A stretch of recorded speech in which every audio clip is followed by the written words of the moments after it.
May upgrade tayong laptop. Bali, papalitan ko siya nakabili ako ng second hand na SSD para installan to ng Windows 10. So, mababa lang tong nakuha ko, 128 GB, pero ang purpose kasi nito, kailangan mapabilis ko yung operating system ng laptop. So, meron siyang built-in na mechanical hard drive na 2.5 na 500 GB. So, eto, sa natin gagamitin yung 500 GB pag pinalitan natin ito. So, ito. Pakita ko sa inyo kung paano natin i-recycle yung luma nating hard drive. Huwag nyo itapon o huwag nyo ibebenta.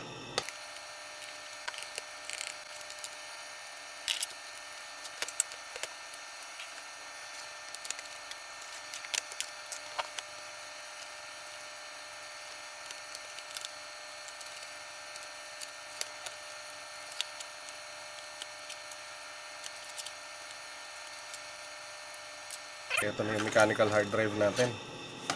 Ito kasi, ang kaibahan nitong SSD, 10 times faster ito kaysa dito sa mechanical. So, pag in-install natin kasi itong mechanical ng Windows 10, don't expect na kasing bilis ng SSD. Bago mag-boot dito sa mechanical kasi, ang Windows 10 halos umaabot ng 30 seconds to 1 minute. Ito, pag nagbukas ka nito, para ka lang nagbukas ng cellphone. Mga 10 seconds, 15 seconds, ready na si Windows 10. So, ito ngayon na ipapalit natin dito. So, bago natin napalit, since ang topic natin, anong gagawin natin sa lumang hard drive ng laptop. So, ito yung uunahin natin. Ito pa priority natin. So, mamaya natin ito kabit. Kung ikabit itong SSD, same lang din ito. Mechanical. Lalagay mo dito, screw mo, tapos salpak lang na gano'n. So, umorder tayo sa online. Sa akin, sa Lazada ako umorder ng hard drive enclosure. Eto, bali, nabili ko lang to ng 90 pesos, 93. Plus shipping na 40 pesos. So, eto siya.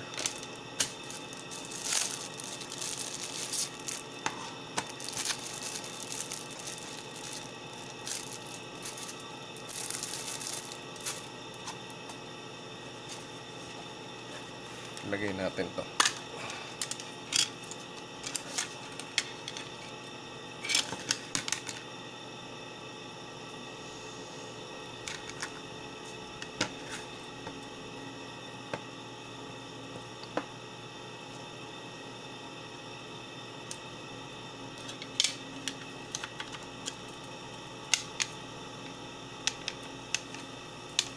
Okay, medyo maalog. So, yung ginamit na cushion dito, gamitin natin para maging ano siya, shockproof siya kahit papabagsak.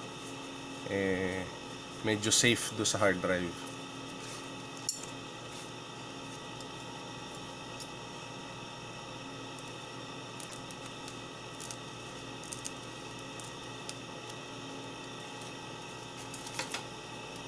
Bigyan natin ng konting pasobra, ganyan.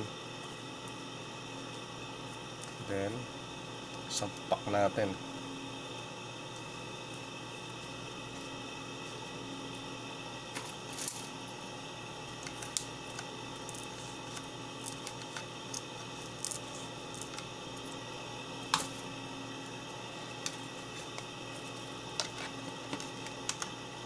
Ito, ganito.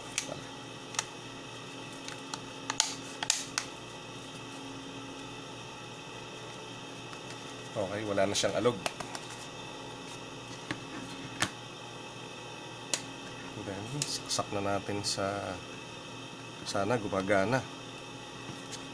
Saksak na natin sa USB. Dito tayo ngayon. Screen recording muna tayo.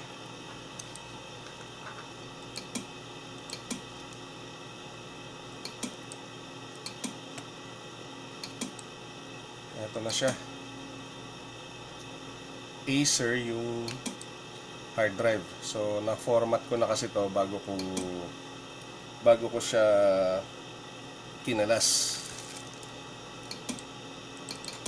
So, ang gagawin natin, kunwari ito yung yung drive natin, 400 gig o sabihin natin 500 gig to be exact. To sa as written. Format lang natin yan. Pwede natin i-quick, pwedeng hindi. So, palitan natin. Backup. Para mabilis. Pwede nyo rin i-low level format. Pero since sa tutorial tayo, abutin tayo ng 30 minutes sa low level nito. So, ganun nila natin. So, ayan, format complete. So, ready na siya for storage. Pwede na tayo maglagay dyan ng mga mahalaga nating files. Tulad ng mga, siyempre, mga important documents, scandals, at kung ano-ano pa. Sample.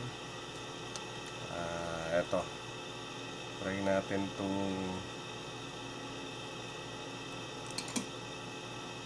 kunwari ito. Lagay natin itong mga videos.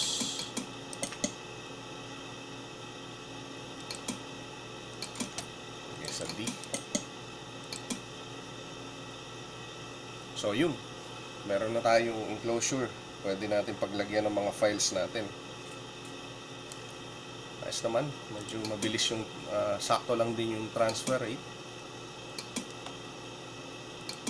Okay. Ayan na siya.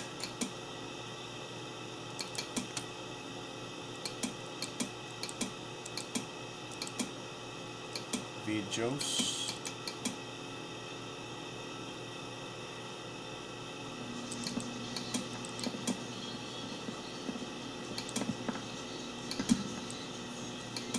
Okay, that's it guys. So sana may natutunan tayo na simpleng paraan para hindi natin masayang yung luma nating hard drive. Ganun lang yung gagawin natin. So that's it. Thanks for watching.